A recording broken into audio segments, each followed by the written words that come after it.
If you want to make a difference in your life and start making some real bread, you gotta shift your mindset. Because you see, there's too many of you boys out there that don't want it bad enough. You gotta be willing to do anything. Are you willing to sell some cheeks on the side to make your dreams come true?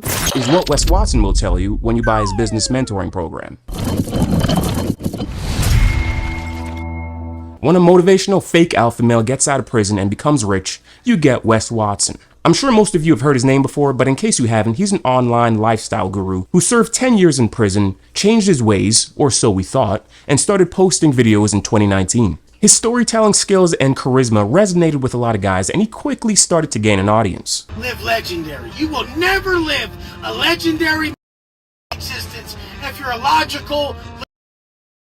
So all my mother out there that are willing to take the risk to be where you want to be, don't listen to him. After getting out of jail, he started uploading videos in 2019 documenting his stories about being in prison while motivating others. We're gonna see how your self-talk is. We're gonna see who the f you are when you start to whine and be a bitch. He quickly gained an audience, and ever since 2021, he's been on crash out mode. For example, he recently made a big oopsie daisy and accidentally jumped someone in the gym with his goons.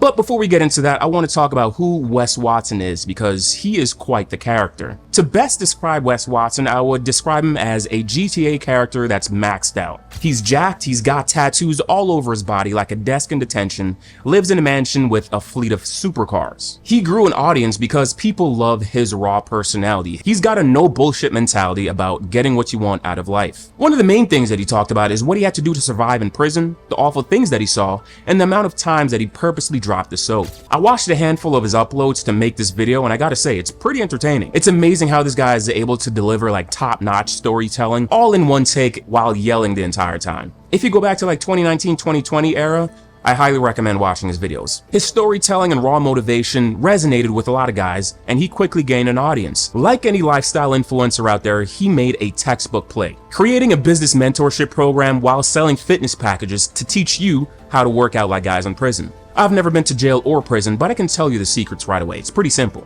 You just do a lot of push-ups, pull-ups, and a lot of Kegel exercises. A lot of Kegel exercises. You're gonna really need that one. As we've seen with Ashton Hall, business mentorship programs can make a shit ton of money, like 6 figures a month kind of revenue. And assuming you're interested in working with Wes Watson, and if you're a brokey, you can expect an entry price of anywhere from $2,000 to $3,000 a month. Now, if you're a fucking alpha and you want that high ticket mastermind access, that's gonna cost you anywhere from like $10,000 to $15,000 a month, as what I've seen online. Like I said in my Ashton Hall video, as a business, I think you're allowed to charge whatever the hell you want as long as you meet the expectations of the buyers. And you see, that's where the wheels start to fall off. When you go to his website, you may see screenshots of his clients making crazy amounts of money, but when you look a little deeper, there are troves of negative reviews, such as "stole my money," doesn't offer what is advertised. I purchased Wes's program last year, promised 2-hour-long phone call with him. Not only did I not receive any phone calls, he also isn't even involved in the program he sells. Sounds very familiar. See, guys like Wes Watson are able to sell these massively overpriced courses because they have what I call the preacher effect. They're able to cultivate a community based off of their strong personality. Their followers are a little naive and desperate and are just looking for happiness, success, and being rich in life. Ironically, selling high-ticket courses to people that are trying to be rich creates a paradox when you think about it. If you can't afford the $15,000 course, then you shouldn't buy the course, and it doesn't do you any good. On the other hand, if you can comfortably afford a $15,000 course, you probably don't need it in the first place. You probably have hundreds of thousands of dollars in the bank. According to another YouTuber, I think his name was Too Lazy to Try. I heard one guy talk about how he opened up 2 new credit cards to finance it. Another guy almost drained his entire life savings, and then Wes Watson convinced him to quit his job and become a lifestyle influencer, claiming that it's going to be totally worth it. Forget being at a regular job where it's stable, you get health benefits, 401k, f all that, okay? Just start posting your abs all day. You're gonna be set for life. Apparently that guy now has 11,000 likes, so it's safe to say he's rolling in it. In actuality, the only person that's rolling in it right now is Wes Watson, as he splurges on luxury cars and living in a mega mansion that he apparently pays $100,000 for. And he boasts about that, just throwing $100,000 a month away. It's crazy how in the span of 2 short years, this man went from sitting on a park bench just trying to inspire others to flexing on the gram trying to fly private. And it's all from essentially selling a pyramid scheme. He's selling courses, teaching other guys how to sell courses to other guys. Classic online guru shit. Well, you see, from the beginning, Wes Watson was always a loud and overconfident individual, and that comes with its haters. But the haterade got even worse when people started to call out the fact that he's selling scammy-ass courses, and everything that he owns is actually rented. He's been forced to sell what little he actually owned, the 3 cars that he owned and paid for, the 2 Rolls Royces and a G-Wagon, as well as sold 2 Rolex watches. Wes has been living and paying his ladies from these sales. He also used these proceeds to pay 1 year of his Airbnb in advance to keep up the Facade, which was the only reason he had what it seemed to be a nice home until he was evicted by landlord. And slowly over the course of the next year, the internet managed to peel back the layers of that bald-ass head and realize that this dude is just an angry, insecure man. And that came on full display when he attended the Fresh and Fit live show. Already a red flag. Why? What is money valuable for? I'm just asking, do you have money? I just said no. I'm broke. I'm a nobody. No, but really you are? Yeah. Is he really broke? Yeah. If you look in the mirror, would you guys say this mother proud of who the he is? That's a bag of trash, dude. Pull your shirt Because off I've been. and tell me you're proud Because of yourself. I've been to prison. Jesus Christ, Because look I've been at to you, prison. bro. You got 10-inch arms and tits. Men don't have tits. No, guys. they go to prison where they get.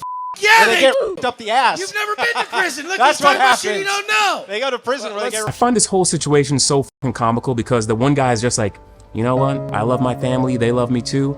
And, you know, I'm able to provide for them. And we're just one big happy family. And then you have Wes Watson in the corner just fuming for absolutely no reason. This is pissing Wes Watson clean the fuck off because when you think about it, he doesn't have that. He doesn't have a family. The tats, the fast cars, the mansion is all just a void to fill something that's missing. And at this point, the insecurity was undeniable and people took notice. He tried roasting the guy by calling him fat and out of shape and the fact that he has man titties. I'll tell you right now, every guy that's jacked has man titties, okay? This right here, this is on the cusp of needing a bra. Like, I want you guys to take a look at the stage right here with everyone on it, right? The most insecure person is sticking out like a sore thumb. He's got to wear an all-white outfit because I'm a boss. Of course I can rock an all-white outfit. You're not that guy, pal. Trust me. You're not that guy. Speaking of confidence, this guy is also extremely insecure about his height. Someone pulled up his arrest record and noticed that he's a short king. As you grow an audience online and become a public figure, people are going to accuse you of things from time to time, no matter if it's true or not. And so the smart influencer is going to ignore that if it's not a big deal. But you see, not Wes Watson. This dude went on a mission to prove to everyone that he is in fact 6 feet. Jack's 5'8". We're standing on shoes. I have no lifters in my shoes. These are Chucks. People online say I'm 5'8". Okay, am I 5'8"? Damn near, buddy. Damn near. Probably a little taller. No. I hope I'm 5'8". He's 5'8". I'm like 5'11" or 6 foot. There we go, yeah, I like that. I don't know about you guys, but I'm really good at reading body language. And when he said that he's somewhere around 5'11", 6 feet, I can tell that he knows he's stretching it. He's just saying absolute bullshit. This is the body language of someone that wants to move on to the next topic. Someone that was actually in prison with him at the time had this to say about his height. When I was with him, he always respectful. I can't say anything negative about the man. I did see him get down one time when we were in the gym. He got into it with the wood that had the block right there, Bravo South, Bam Bam. Started locking it up right there in the gym. Boop, boop, boop, boop, boop. Both of them were little stocky fools, so they were getting it for a cool minute. You see, when I think of the word stocky, 5'11" or 6 feet doesn't come into mind. The mere idea of being a short king was causing this guy restless nights, to the point where he made a post online saying that anyone can pull up to his gym and stand next to him to see that he is in fact 6 feet. Get the biggest fairy that you know that swears I'm not 6 foot, have him come to where I go to the gym, and we'll just do a friendly stand by each other. And so someone did. A guy by the name Eric Kanefsky regularly made spoof videos, pretending to be Wes Watson, actually pulled up to his gym to, measure his height, and things went left pretty fast. 5'8"? Am I 5'8"? Get out of here. That's what I want to find out. Get out of here, yo. I will murk your bitch Well, you might be thinking from this video, this guy is really about that life. He was about to put the pause on him. But you see, like any other wannabe alpha male tough guy, he's a completely different person when he's all alone. Excuse me, sir. Let me ask you how you're doing that shit.